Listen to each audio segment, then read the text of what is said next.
We're discussing telecom, product development, and 5G with Nikki Palmer, the Chief Product Development Officer at Verizon. The assets we have are amazing. So to be able to sit in this role and say, wow, I've got, the best wireless network in the world.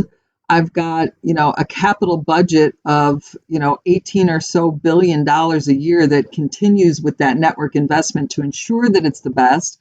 I've got fiber infrastructure that supplies it all, and a wonderful, loyal customer base. So, you're looking at these assets, and in some ways, it's like a kid in a candy shop. And now our job is, how do you connect them in different and unique ways with the advent of new services and new technologies that just continue to come upon us to serve customers. So, and honestly, it just starts with our people. And I will tell you that we truly have the best engineers and technologists in the business. And, our credo at Verizon, says that, bigness is not our strength. Being big isn't, but being best is, and best starts with people. And I'll go back just to the pandemic for a minute. And, it's affected us all. Certainly, and it's hard to talk about it in positive terms sometimes without acknowledging, the people that have fallen ill and been victim to COVID-19, and all the people that have lost their jobs, and the dramatic impact it's had on society. During the pandemic, our first responsibility was to our employees, their safety and their health, and doing that and ensuring that that we had a way of quick, open and honest communication, and just amazing programs to stay connected. That became, really number one priority. And I'll tell you, I've never been prouder. I've been in the business and been with this company for 31 years now. And I've never been more proud than during this pandemic to see how our leadership, our CEO, Hans, and our Chief Human Resources Officer, Christy Pambianchi, just rose to the challenge. We had daily meetings at noon every day to ensure rapid communication. I could go on, but here's what I'll tell you. Forbes recognized Verizon as the number one pandemic response company in their list of top 100 companies. And I think that speaks volumes. So when I go to, how do you manage all this? It comes back to people and respecting people, ensuring their safety, communicating, openly and honestly with them in times of dramatic uncertainty and certainly unprecedented times is sort of job one. How do you spend your time? Where is the bulk of your time spent? I actually am pretty diligent about keeping track of my time. I learned early in my career that it's like the only thing that you can really control is how you spend your time. You've only got 24 hours in a day, and there's always things to balance between among home and all the things that we love to do and work. But in my work life, I will tell you, I spend people are sometimes surprised, but I spend an inordinate amount of my time with the organization, with Frontline. During this pandemic, it became quickly apparent that connecting with people, not just my direct reports, not just Hans and the senior team or my peers, but the frontline employees. And for me, that's our engineers, that's our technologists, our coders, and understanding what they're dealing with and how we can best support them became paramount. So one of the things that I did is we instituted what we call walk and talks, which is a way, number one, to get out of the house and get the blood flowing with a little daytime walk. But I dedicate an hour a day, and I usually do this 3 to 4 days a week. I try for 5, but 3 to 4 is what usually happens, to do 2 walk and talks. So a half an hour and a half an hour. It's only open to frontline employees. And that is one way that, and there's no agenda. We could talk about the weather. And it's been amazing because some people will come in, they'll pitch me an idea for a new product. Others will come in with a list of 20 questions they want to know. Others want career advice. But it's just a great way to get the pulse of the organization. Not the only way, but it's been great. that's just one way I spend my time. So, but that's an example of what I think about, leadership, and how, that's a key piece that is often underrepresented, I think. I also spend a lot of my time with suppliers, because having close relationships and understandings with our key partners, we do none of this alone.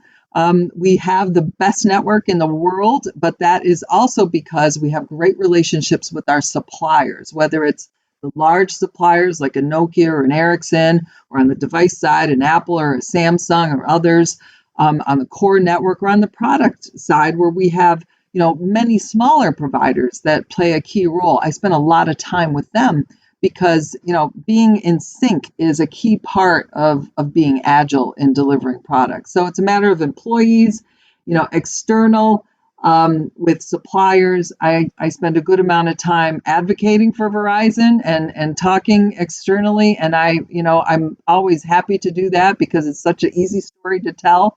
And of course, I spend my fair share of time in, product reviews and ensuring that the team is executing on schedule and on budget with the quality that is required by our demanding customers. So it's a bit of a mix. We have an interesting question that's come in from Twitter from Andrew Moravsky, who is a telecom industry leader. He was the president of Vodafone in the US, and now he's with Oracle. And he asks, as a tech leader owning such massive responsibility, how do you balance organizational priorities between legacy products and new products and innovation? It is very easy to get bogged down in the present. And, I think one thing that Verizon has been really very, very, very good at is our planning process, our technology planning process. So we are always thinking ahead. I mean, we've been thinking about 5G for at least 5 years now, probably much longer. And, we led with convening a cross-functional, cross-organizational, across-the-world group of people to talk about the standards for 5G and to set them and really accelerated the 5G schedule by a few years. And I think that's generally understood in the industry. That's just an example of how, looking forward is so important, because you have to fight at least I have to fight the instinct to, as an engineer, want to go deep on today's problems. But we lead big organizations. We have excellent leaders. And some of those leaders are focused on, today's problems or legacy technology and what's the best thing to do. How do we migrate customers to newer technology that has more functionality for them, but do it in a way that is, clear to them and provides a glide path to get there. So I will tell you, I spend most of my time on, looking forward. It's also my team's responsibility to be innovative. And there we have a great structure with our 5G labs. We have 6 labs in the United States, 1 over in London. These are fantastic places where you can come in and innovate on the 5G network that's live, on the mobile edge compute live network. And we have entrepreneurs, small companies, large companies, universities, academics, all come in. And, it's a great place to be. It's like a roll up your sleeves and get on the network, and let's not just talk and whiteboard, but let's develop something. So that's, there's a structure around innovation. Innovation is not just, sitting back and thinking and waiting for that apple to fall on your head and, the idea to pop up. There's a process around it.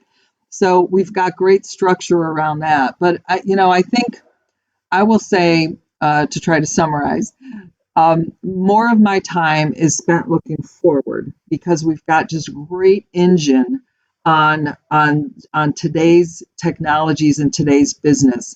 And when you think, we have a very disciplined capital allocation and planning process too, which forces some of these issues. So we want to go after this next great thing that we think consumers or businesses, will solve their problems and will be a big hit with them. all right, well, it's got to fit within a capital window. And it sounds like, with $18 billion of capital, you think, wow, you must be able to do everything. Well, there's still hard decisions to make. So, migrating technology, decomming the old, always having an eye towards, what is the return that we're getting on this, or how long lasting is this technology, understanding the change in consumer and business needs. So it's a balance, but I think you want to be looking forward, and that have a discipline to force some hard decisions on the existing tech. How close are you to the products? The reason I ask is because it's clear, given the scale at which you operate, that much of your time is spent being an inspiring leader, developing plans, and so forth. Yet you're a technical person by background. And so how close are you to the products themselves? Before running product development for Verizon, I was the CTO for Verizon Wireless. So when Verizon Wireless was its own unit, we had very clear understanding that all the products we launched, we should know how to use as a leadership team. So this was done to me, and then I did it to others. So if we're launching you name it, Verizon Cloud, great product that can help with consumers in terms of their storage needs for pictures, contacts, other things. I would be asked by my CEO, "Have you tried the product?" And I pull up, here's VZ Cloud, and it works great. And so it became the culture of the organization to know our products and use our products. And that has been around for a long time in Verizon Wireless. So we all bring that with us. Now, on the business side, it's a little harder to do sometimes because, we are all consumers. We all have consumer devices, but we're not all CIOs. We don't all run large organizations and try to manage a mobile workforce or fleets of vehicles. So it becomes a little bit more challenging. But there, one thing I love to do is sit down with our customers, because they want to tell you how things work and how things don't work. And, I think on the business side, you have to listen, you have to read. I don't know any other way to put it, but you got to spend the time. I tell my kids all the time when they see me, online or, reading or preparing in the evenings, I tell them, I say, you have a test tomorrow and you have to study for that test. I said, this is that never goes away. You always have to bone up because technology changes so quickly. Customer needs change so quickly. And certainly we've seen that over the past year. So it becomes a little more challenging to be hands-on on the business side, but there's lots of ways to do that as well. And we have a question from Twitter from Arsalan Khan on this subject of how you work with your customers. And he makes the comment that he says, it seems that Verizon is almost acting as a consulting firm in some respects, guiding your clients, because it seems like because of the collaborative relationship. We serve the vast majority of the Fortune 500. We count them among our valued customers on the business side. And, when you look at what they're going through, and, it's hard to even talk about it in such broad terms because it's different in retail, it's different in manufacturing, it's different in healthcare or automotive. But we have those relationships with those customers. And it's our goal to be their trusted advisor on their digital transformation journey. One thing that we've seen during this pandemic that continues today is, it sort of catapulted all of our journeys to sort of digitize and use technology in our workforce. So, whether that was something that we were doing internally or with our customers, number one, they see our leadership in 5G. Number two, they hear things like mobile edge compute, and they think to themselves, what can that do for me?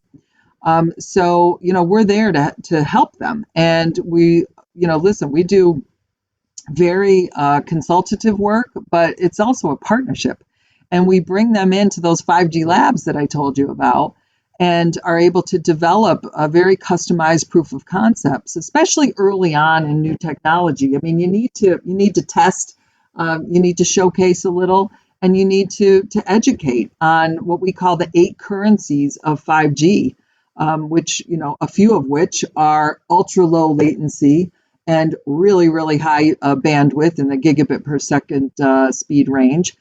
Those things plus, the reliability advantage and the IoT or connectedness advantage. These are just some of the things that 5G service provides over 4G or any previous generation of service on the mobile side. So when a customer hears these things, they say, wow, that sounds great, but how can that help me?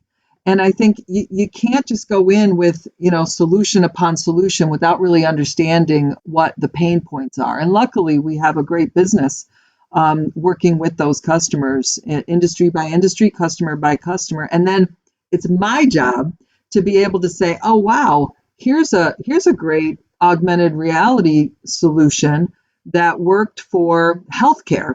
Now, from a platform perspective, how can I repurpose that to work in a retail store? And so that's where our technologists come in, and they're just really fantastic at being able to look broadly across the portfolio. So you're looking at a combination of market needs, interesting, innovative applications, as well as the platform that enables you to do all this. Well, tell us about the platform rather than me tell you. Our platform starts with our network. And over the past few years, we've undergone a major transformation. We call it our Intelligent Edge Network. So back to that wireline and wireless business, we were able to combine those networks, and it starts with a unified core network. And then, it sort of evolves out from that in terms of fiber.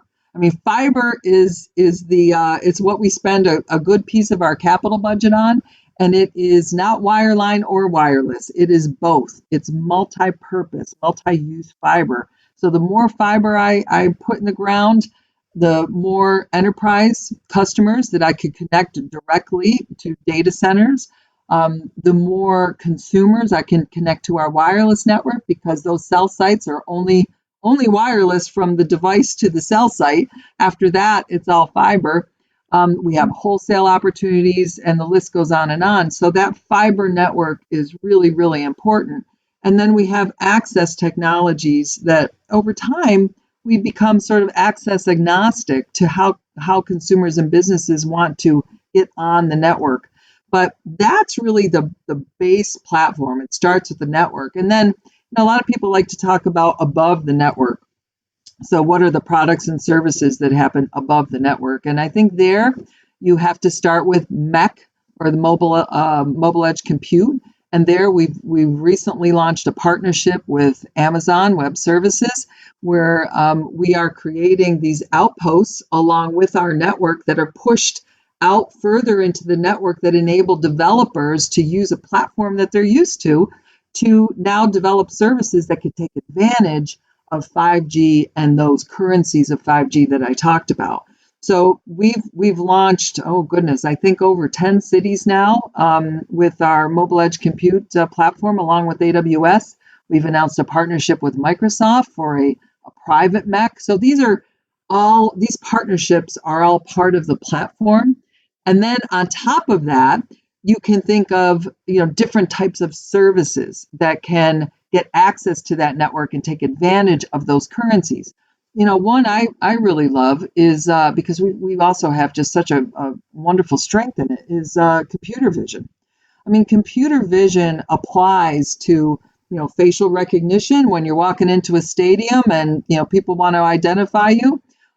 It applies to a manufacturing floor where we can look at products and services and do defect identification better than a human can maybe, and so many other things.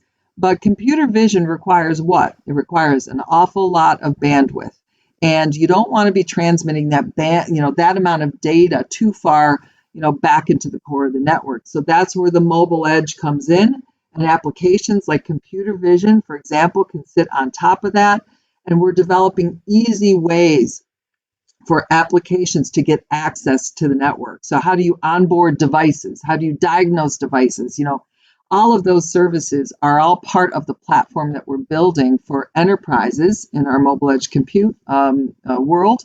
But also over time, you'll see consumers and some B2B2C applications coming out of those platforms as well. Where do the 5G labs fit into this? Because you've mentioned 5G labs several times. The 5G labs are instrumental to all this because, again, these are the places where we can not just think big along with our customers and our partners, but we can actually try things. So we have really developed a very rapid kind of rinse and repeat, cycle on innovation. You've got an idea, boom, let's prototype it. Let's do that in an inexpensive way. And by the way, all of that network technology that I talked about, and frankly, our network evolution to much more heavily software as opposed to hardware is a piece of what drives that agility. So we're able to, in these labs, sort of prototype very, very quickly, and that's part of the magic there. And I'll tell you, during the pandemic, guess what? No one's in the labs, right? So the first thing that we did after ensuring, the health and safety of our employees was to say, how do we continue? We love these places. Customers love these places. How do we keep that going?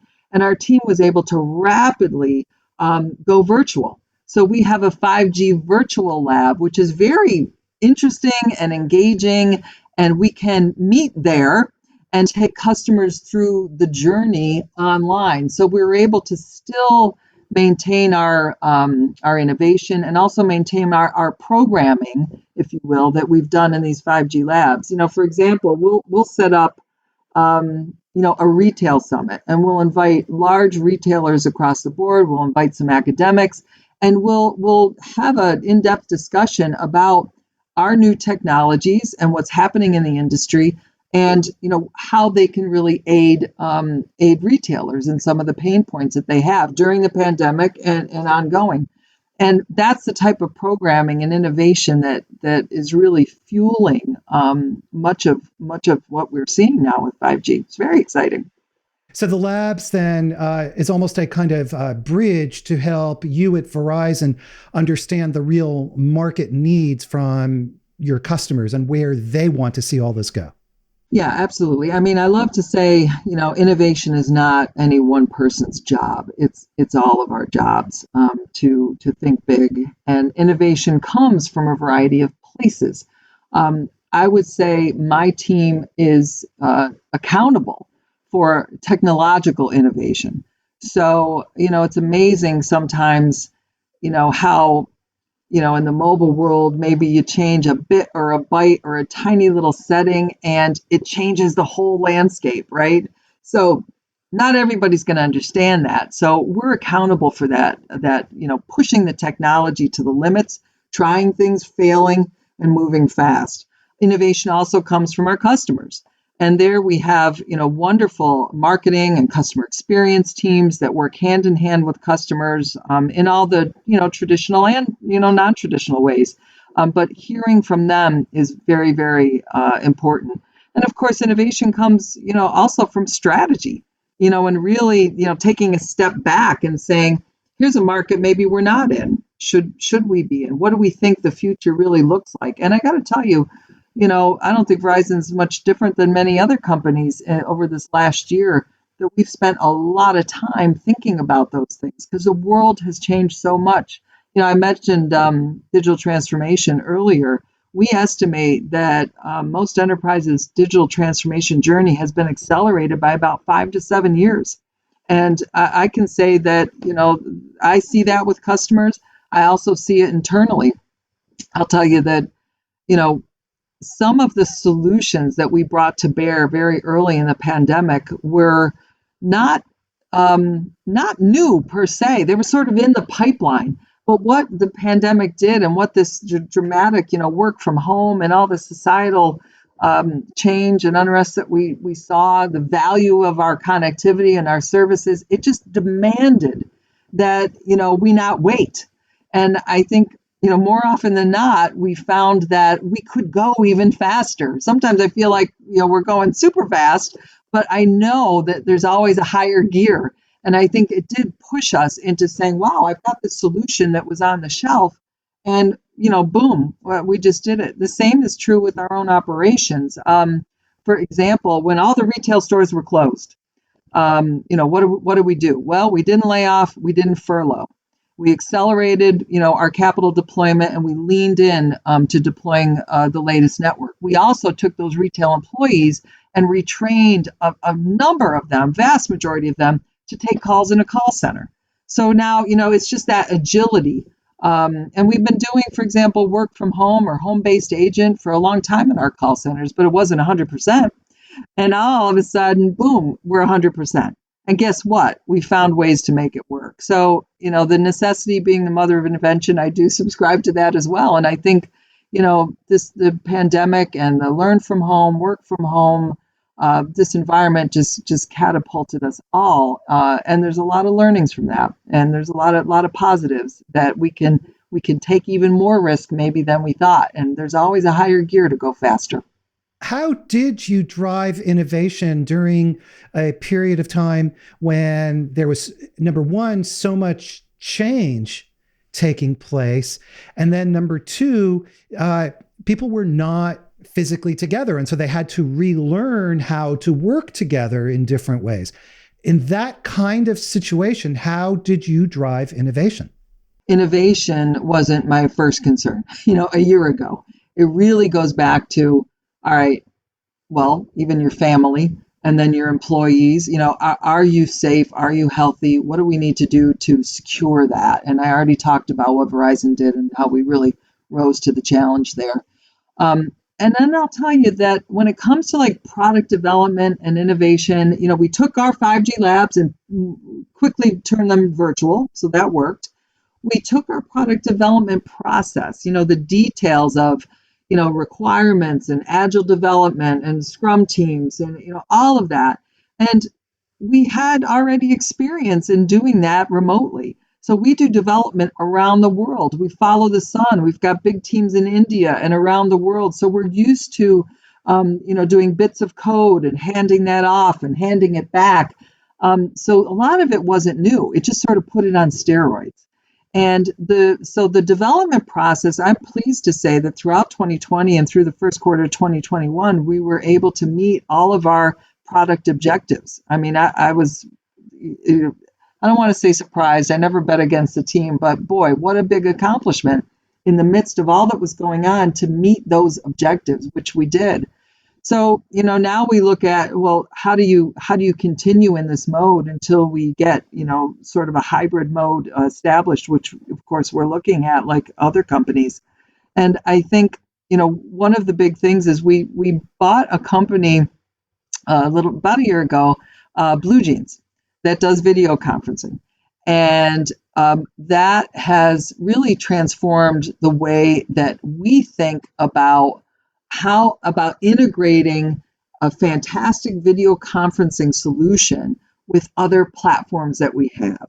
So our messaging platform, our computer vision expertise, our XR type of services. So how do we pull those all together to really take, an excellent platform and make it that much better? So we're all using BlueJeans inside Verizon. It's great. The way that we release code so quickly on that platform. It's releases that, and the voice of the customer comes through. So we're leveraging that internally and also for our customers. So, that innovation continues. I think the theme here, Michael, is that, I don't know that there were a lot of like brand new things. It was about, how do you take what you had a good hunch was going to work and just do it.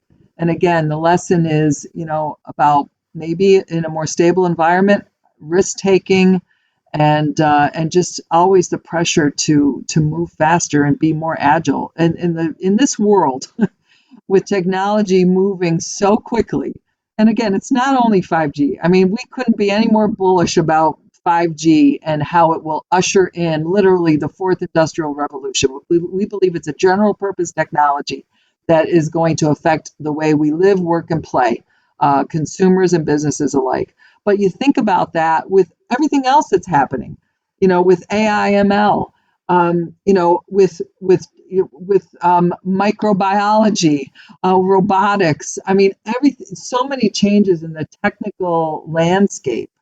When they come all together, I mean, you can't sit still. If you sit still, you're losing ground. You've got to keep pushing. You're seeing so many different kinds of applications, whether it's 5G or these other technologies. What are some of the things that excite you that you see coming down the road? Sports and entertainment. People are dying to get back. We're doing a number of things there. We're testing and actually using something called Shot Tracker that uses like sensor-based technology to transform the game of basketball, and bring sort of the in-person, in-stadium, in-venue experience to consumers at home and fans on their device. That's one thing. Also in sports, we introduced the first 5G and MEC application at the last Super Bowl, which was a mobile game called the NFL Ultra Toss, where you could sit on your device and virtually toss a football into a virtual truck that sat in the middle of the field. So multiplayer, in-person game, which would have been very hard to do on any other technology. So that's done. Sports will be transformed. The fan experience will be transformed by these technologies. But let's go to education. So something a little less entertainment focused. Healthcare and education are two big areas where this technology will make meaningful inroads for society, I believe. In healthcare, for example, we're using 5G to take a virtual image of a patient's CAT scan of their brain, overlay it in augmented reality during surgery, and it leads to better outcomes. Because if you think about it, we have a lot of companies and doctors that are looking at this, so take it from them, not so much from me. But when you're doing brain surgery, I've learned it's a little bit more art than science. So there are ways that we can use the low latency and high bandwidth of 5G technology during surgery, and even leading up to the during surgery, just during training of surgeons, to lead to better outcomes. So that's absolutely happening. And in education, we're looking at how 5G can transform this work and learn from home environment. We're taking content. We have a great partnership with the Smithsonian, where we're taking their existing artifacts and content, fully digitizing them, turning them into 3D artifacts so that you can access them in a very engaging way. So those are just a few examples. Love what it's going to do for education and healthcare. Excited about every other industry too. Let me jump to another question very quickly from Twitter. How do you work with your customers' IT departments, especially in areas like cybersecurity? And I'll ask you to keep it really brief. You don't ever want to really tout cybersecurity. I think it's one of those knock on wood things. But we pride ourselves on a secure and reliable network. Customers come to us because of that. We form deep partnerships. We just issued a cyber report, in fact, that our enterprise customers like to look at to help inform some of their decision making.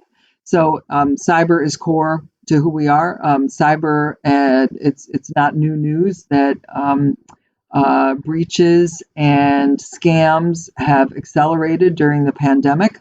So it's even more important to be thinking about cyber, and we have to be partners with our enterprise customers. Oftentimes, yes, that is with the CIOs and their IT departments, but sometimes it's even at the CEO level, or even at the frontline level. I mean, you've got to. There's just like no one's accountable for innovation. Everybody is. Same thing with cyber. Let's shift gears very much and talk about diverse teams, diversity in the workplace, and in STEM. You have a really interesting background, and obviously your work, you're a woman in such a heavily dominated male field. So tell us about that. For a woman in tech, Verizon has been a very good place to work. And I believe, it's because diversity is in our credo. We embrace it, and along with personal development, not only because it's the right thing to do, but because it's smart business. And it's crucial to our success. Our customer base is diverse, and we have to reflect diversity in order for the business to succeed. That being said, we know that there's always a higher gear. And we've worked hard to improve the representation of women and minorities in our workforce, especially in tech. We're not where we want to be, but we've been very open and transparent. We've issued publicly our diversity statistics and encourage other companies to do so, because we also believe that you don't usually improve what you don't measure and take seriously. So it's very important. Now, I will tell you that with Verizon, but also personally, I'm extremely passionate about getting, more women represented in STEM. And there's a number of things that we do corporately and that we do in our day-to-day to encourage women to stay in the workforce. During the pandemic, we know that women left the workforce at higher rates than men, and they were underrepresented to begin with. So now, instead of going forward, we've taken a few steps back. That's a very, very big problem. So, and it's going to take, a lot of us to fix that over time. But we know we don't just support women through their journeys and through their careers. We have to go deeper, and deeper to me starts very young.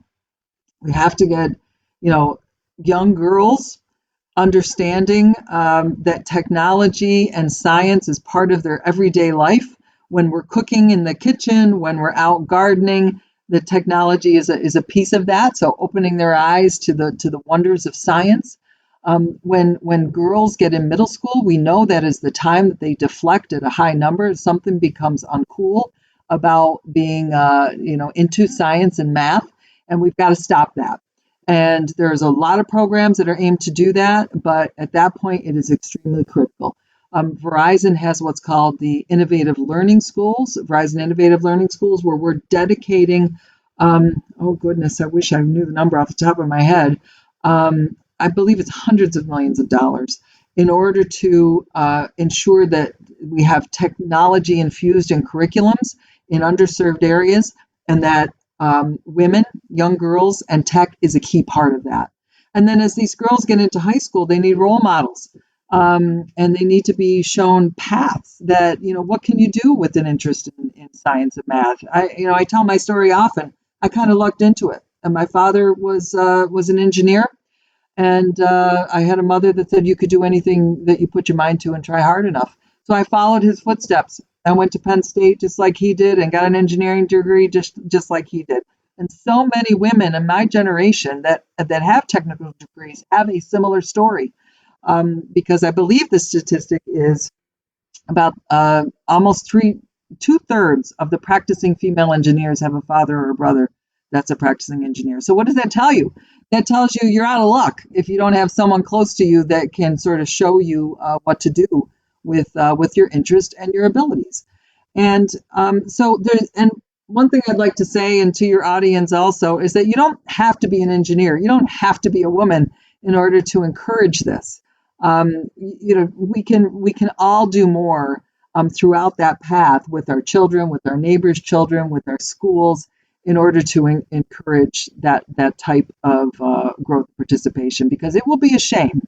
We cannot look at this fourth industrial revolution and only have half the population participating in its development and its execution and how it grows. We need everybody. We need a full, diverse set of views on this. We're already seeing different types of bias erupting in algorithms. That's also a well-known phenomenon when it comes to AI. So we need everybody's brain power on this, and we need diversity in order to really be successful and reach the full potential of everything that this technology promises in the future.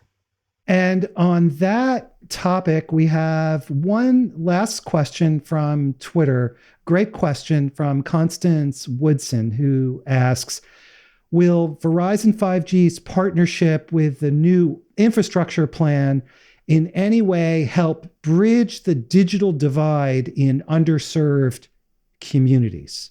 Verizon's been committed to this for a long time. When you look at our and we've just renewed our commitment. When you look at our social responsibility goals, bridging the digital divide is top of the list. And that is because it's what we do. We feel that connectivity should be affordable and it should be accessible. And that's why we are building the network as broadly as we can, as quickly as we can. That's why we have initiatives like Verizon Innovative Learning Schools that provides the latest technology to underserved schools. That's why we are, frankly, the largest rural provider of mobile services right now. I think a lot of people don't know that, but when you think of rural America, Verizon is the largest provider of service in rural America. And we, I didn't mention the C-band auction, but if you follow us at all, you just know that we were very successful in securing wonderful C-band spectrum that will serve this company and consumers and businesses for years to come. Long after I'm gone from Verizon, you will see that investment paying dividends, because that's, spectrum is the basic building block of wireless service. And we've always been great stewards of spectrum. So, this was a big moment for Verizon, and it's part of how we will provide service and continue to provide the best service to inner cities and to rural America alike. So we are very committed to this. Thank you for the question, Constance. All right. Nikki Palmer, Chief Product Development Officer at Verizon. Thank you so much for taking the time to talk with us and share your thoughts and your views with us today. Really been a pleasure. Thank you so much, Michael. Everybody, thank you for watching. Before you go, please subscribe to our YouTube channel and hit the subscribe button at the top of our website. A huge thanks to Nikki Palmer of Verizon, and especially to all the people who contributed and asked such excellent questions today. Check out cxotalk.com. We have great shows coming up, and we'll see you again next week. Thanks so much, everybody. Take care. Bye-bye.